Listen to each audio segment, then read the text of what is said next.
The Newtonian theory of universal gravitation applied to the solar system, for example, can proceed largely independently of the details of matter theory. Once we know the masses of the sun, the planets, and their satellites, together with the gravitational forces acting between them, the problem is essentially solved. And this is why we can present an idealized version of the solar system as a system of point masses.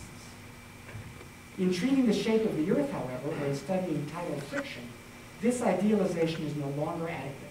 And we now need to take seriously both matter theory and forces other than gravitation. So even though you can use this idealization in Newtonian theory, not everything you want to say about the solar system, or even wants to see, is quite as simple as that. As Wilson explains by contrast, in applying the same Newtonian laws of motion to collisions rather than gravity, very difficult problems in matter theory become immediately unavoidable. For Newton describes the different outcomes of collisions between hard, elastic, and soft bodies, all of which satisfy the conservation of momentum. Newton can distinguish the outcomes in these different cases only by introducing a so-called constant of restitution determined purely empirically.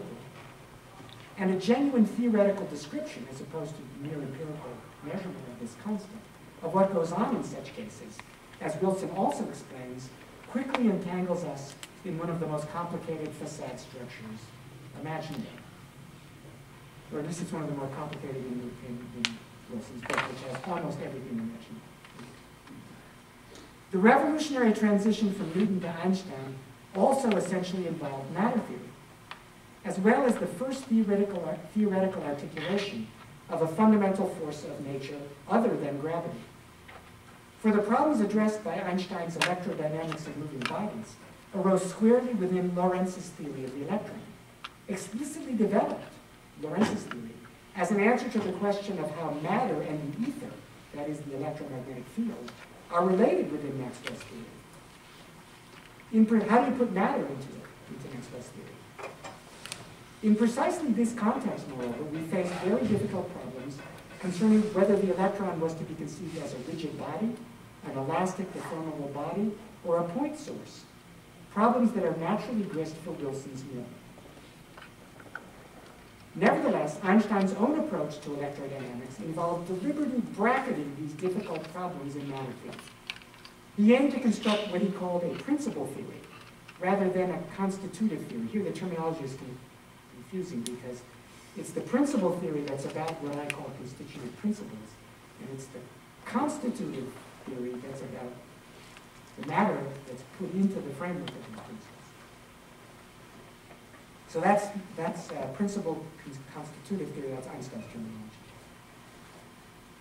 But Einstein wanted a principal theory at this point that would abstract from these questions about the electron, one that would describe the new spatio-temporal structure required without making premature commitments in microphysics.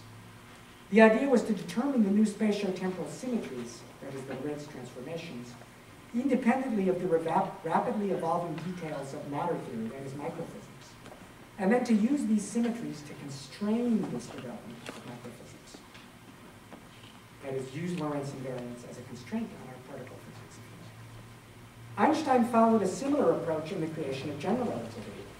In this case, as he explains in his celebrated paper, Geometry and Experience, in 1921, the crucial advance was to develop a geometrical interpretation of the gravitational field.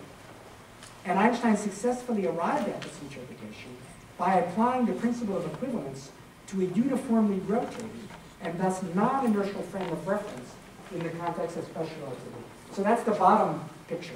Below Mark's picture, you find this picture. So that's my picture. This is Einstein's crucial thought experiment of the uniformly rotating and therefore non-inertial frame in the context of special relativity. So the idea is this frame is uniformly rotating with universal angular velocity, which means that if you look at these linear velocities, they're going to vary as you go out from the center of this thing. And according to special relativity, if you imagine some tiny little rod, rigid rod put here, it's going to experience the Lorentz contraction in the direction of the motion. So the circumference of these circles are going to be contracted, but the radii are not going to be contracted because those are perpendicular to the motion. So the ratio of the circumference to the diameter of the circles no longer going to be pi. The diameter stays the same, the circle is contracted. And Einstein said, holy cow, in German. That's a non-Euclidean geometry, which I learned about when I studied gaseous theory of surfaces.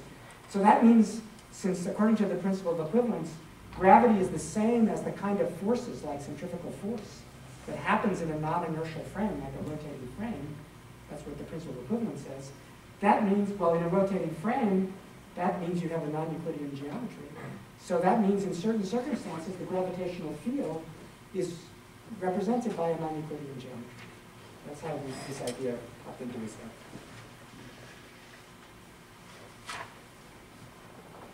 Einstein therefore needed in particular to follow Helmholtz rather than Poincaré in taking the geometry of physical space to be directly reflected in the behavior of practically rigid bodies, as he put it. Practically rigid, that is for all practical purposes.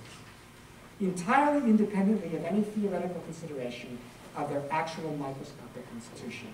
So there, the last quotation, number 7 on the handout, is from that paper of Einstein's Geometry of Experience. And there, it's very interesting. He's saying, look, Poincaré is really right. In his objections to Helmholtz, and his argument that you cannot read off geometry from the behavior of rigid bodies. Because after all, the bodies aren't really rigid. There's all kinds of complicated things going on there. And so we actually have to develop all the physics to figure that out before we can say anything about how geometry and physics are related. But to develop the physics, we already have to have a geometry. And so we're not going to be able to derive the geometry empirically. It has to be conventionally stipulated. So Einstein says here, interestingly, well, Poincaré is right about that. Nevertheless, it is my conviction, he says at the end, that we must take these concepts, practically rigid body, and practically, as it were, chronologically rigid clock, timekeeper. They must still be called upon as primitive independent elements at the present stage of theoretical physics. For we are still far from such a secure knowledge of the theoretical foundations that would enable us to give exact theoretical constructions of such structures. So it's a kind of a pragmatic, opportunistic move to take those primitive, and it gets him to general relativity, which he then wants to use to constrain microphysics. Thus, once again, space-time physics, on Einstein's view, must precede and then constrain the further development of microphysics, and that's indeed his program. At the time, as we know, Einstein was preoccupied with his own attempts at constructing the unified field theory, which he increasingly saw as the only acceptable alternative to the emerging theory of quantum mechanics, and therefore as the only acceptable alternative to Einstein, period, since he didn't accept quantum mechanics as developed by Heisenberg and in trends, Heisenberg and Bohr. That's the Einstein-Podolsky-Rosen business. So for him, the unified field theory, which begins with general relativity and tries to fit all the other forces and particles as fields and singularities in fields within a general relativistic spacetime, was his alternative. 20th century physics, as we know, has followed a quite different path than what Einstein envisioned. But the conceptual relationships between relativity, both special and general, and quantum theory, including quantum field theory, also known as particle physics, these relationships between relativity and these quantum theories are still very much in flux. We don't quite understand how they fit together. And one way to approach this situation, I suggest, is through a more careful study of the evolving interrelationships between space-time physics on the one side and matter theory on the other throughout this period, from Newton to Einstein and beyond. And here I believe there is plenty of room for both the Kantian themes developed in My Dynamics of Reason and the extremely sophisticated elaboration of an early Putnam-style scientific realism found in Wandering Significance.